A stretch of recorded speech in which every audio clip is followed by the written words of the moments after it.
बिस्मिल्लाहिर्रहमानिर्रहीम। अस्सलाम वालेकुम नाज़रीन, आप यूट्यूब चैनल देख रहे हैं। मैं इमरान खान हूं।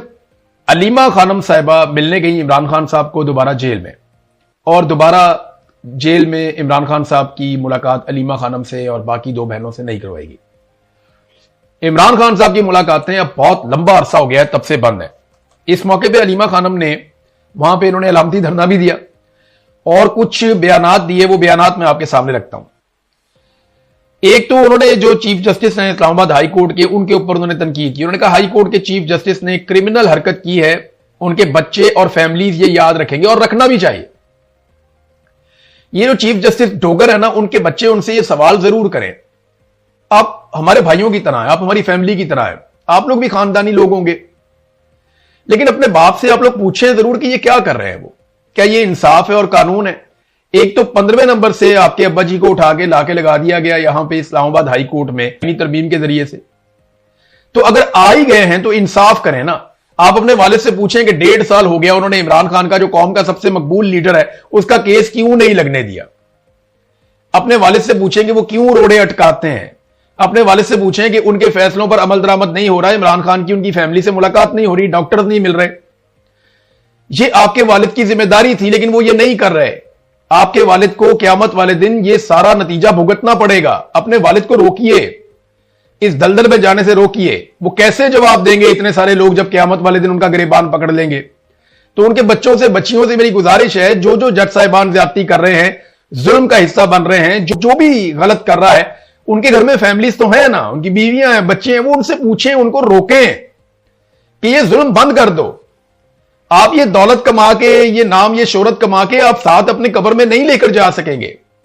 वहां पे आपको जवाब देना पड़ेगा और इन लोगों को बचाएं। आप इस दुनिया में चंद दिन की खुशी के लिए ये अपनी आखिरत बर्बाद कर लेंगे और फिर जवाब कैसे देंगे। बहरहाल ये अलीमा खानम का स्टेटमेंट है जज साहब के बारे में। फिर उन्होंने कहा जी हैरान कुन इमरान खान को कैद तन्हाई में रखा गया। जेल वाले इमरान खान से कहते हैं सेल की चाबी गुम हो गई है, पंखा और बिजली भी बंद कर दी जाती है और इमरान खान साहब सेल के अंदर बंद रहते हैं। यानी जब कई दिन तक इमरान खान साहब को सेल के अंदर रखा गया था तो यह भी कहा गया था कि जेल की चाबी हमारी सेल की गुम हो गई, लिहाजा हम इस सेल को खोल नहीं सकते। और एक आदमी जो साबिक वजीर आजम है, उसे एक तंदूर जैसे सेल के अंदर बंद करके रखा हुआ। ये हालात भी इमरान खान साहब ने देखे हैं, लेकिन आफरीन है उस आदमी के ऊपर कि वो टूटा नहीं। इमरान खान की बर्दाश्त को आफरीन है, वो आदमी कौम के लिए कितनी मार खा रहा है, कितनी तकलीफ बर्दाश्त कर रहा है। तो उन्होंने यह भी बताया कि 4 अक्टूबर से इमरान खान साहब को सख्त कैद तन्हाई में रखा गया। तब से लेकर अब तक इमरान खान साहब की मुलाकातें बंद की गई हैं, बिजली भी बंद कर दी जाती है, पंखा भी बंद कर दिया जाता है। यह अलीमा खानम ने इमरान खान साहब के बारे में स्टेटमेंट दिया है। अब आहिस्ता आहिस्ता नाजरीन सारे आवाजें उठाना शुरू हो गए हैं, लेकिन एक बड़ी खबर और आई है और यह खबर है कश्मीर से। पाकिस्तान तहरीक इंसाफ के पास उसका इंतखाबी निशान बल्ला नहीं था, जो इमरान खान साहब का इंतखाबी निशान था, बल्ला तहरीक इंसाफ का। वो उनसे काजी फायज ईसा ने छीन लिया था। तब से लेकर अब तक किसी इलेक्शन में तहरीक इंसाफ को बल्ले का इंतखाबी निशान नहीं मिला, लेकिन आजाद कश्मीर में पीटीआई को एक बड़ी कामयाबी मिली। अब आजाद कश्मीर में पीटीआई के उम्मीदवार बल्ले के निशान पर इलेक्शन लड़ सकेंगे। आजाद जम्मू और कश्मीर हाई कोर्ट ने पाकिस्तान तहरीक इंसाफ के हक में बड़ा फैसला सुनाते हुए इलेक्शन कमीशन को पीटीआई को बतौर सियासी जमात रजिस्टर्ड करने का हुक्म दे दिया। अदालत के इस फैसले के बाद आजाद कश्मीर में तहरीक इंसाफ के उम्मीदवार बल्ले के निशान पर इलेक्शन लड़ सकेंगे। मुजफ्फराबाद में chief justice high court justice Shahid बहार की सरबराही में तमाम जो कायम लार्जर बेंच ने इस अहम फैसले पर अहकाम जारी किए। यह रिट पिटीशन सदर तहरीक इंसाफ आजाद कश्मीर और साबिक वजीर आजम अब्दुल कयूम नियाजी ने दायर की थी, जिस पर अदालत ने पीटीआई के हक में फैसला सुना दिया। इससे कबल इलेक्शन कमीशन आजाद कश्मीर ने तहरीक इंसाफ की सियासी रुकनीयत और रजिस्ट्रेशन को मनसूख कर दिया था, जिसके खिलाफ पीटीआई ने अदालत से रुजू किया था। आजाद कश्मीर हाई कोर्ट के लार्जर बेंच ने केस की समाअत करते हुए इलेक्शन कमीशन आजाद कश्मीर और हुकूमत आजाद कश्मीर को अदालत में तलबी और इस पूरे मामले पर तफसीली वजाहत पेश करने के लिए बाकायदा नोटिस भी जारी कर दिए हैं। अब मामला यह है कि इलेक्शन कमीशन यह करता है या नहीं करता, इसका फैसला तो वहां पे ब्रिगेडियर फाइक साहब ने करना है। यानी इलेक्शन कमीशन तो वही करेगा ना जो उसको मिलिट्री एस्टेब्लिशमेंट कह देगी। और आजकल वहां पे ब्रिगेडियर फाइक साहब हैं, ये पहले यहां पे हुआ करते थे। ये इलेक्शन यहां वाला भुगता के गए हुए हैं, जो पंजाब वाला। तो अब ये चले गए हैं वहां पे सेक्टर कमांडर के तौर पे आजाद कश्मीर में। अदालत ने तो फैसला दे दिया, बल्ला मिलता है या नहीं मिलता ये एक अलग बात है। और बहुत कम इम्कान है कि बल्ला मिलेगा। अगर बल्ला मिल भी गया तो इलेक्शन नहीं मिलेगा, क्योंकि आजाद कश्मीर में आजाद इलेक्शन नहीं होगा। वहां पे जो है वो एक 2 नंबर इलेक्शन करवाया जाएगा और कोशिश की जाएगी कि अवामी उमंगों के खिलाफ वहां पे एक कठपुतली सरकार बनाई जाए, जैसी कठपुतली सरकार हमेशा बनाई जाती है।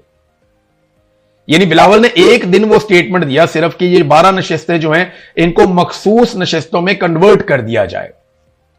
यानी ये जो 12 बंदे हैं इनका फैसला भी आजाद कश्मीर के वोटों से होना चाहिए और इनको मखसूस नशिस्तों में कन्वर्ट कर दें। आपने मकबूजा कश्मीर की नुमाइंदगी करनी है तो ठीक है, आप कर लें।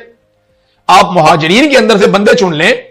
मिसाल के तौर पे आपने लाहौर से, पेशावर से, रावलपिंडी से, मुख्तलिफ जगहों से आपने कश्मीरी लेने हैं जो मकबूजा कश्मीर से हिजरत करके आए हुए हैं। हम भी वहीं से आए हुए हैं हिजरत करके। अगर आपने यहां से लेने हैं एमएलए तो आप लें, लेकिन आप उनका इलेक्शन 2 नंबर तरीके से ना करवाएं, कठपुतलियां ना लेकर आए, बल्कि जो पॉलिटिकल पार्टी आजाद कश्मीर में इलेक्शन जीत जाएं वो अपनी मुतनासिब नुमाइंदगी के तहत अपने मखसूस नशिस्तों के ऊपर बंदे पाकिस्तान से ले जाएं कि ये मुहाजिरीन की सीटें हैं, तो मुहाजिरीन को उनके ऊपर जो है वो एडजस्ट कर दिया जाए। ये बड़ी अच्छी बिलावल की तजवीज थी, लेकिन उसके बाद शटअप कॉल दी गई बिलावल को। बिलावल ने उसके बाद से लेकर अब तक बात ही नहीं की और ना बिलावल इसके बारे में अब तक बोल पाया। अचकज़ई साहब ने काफी आईना दिखाने की कोशिश की है कौमी असम्बली में, उन्होंने जबरदस्त खिताब किया है।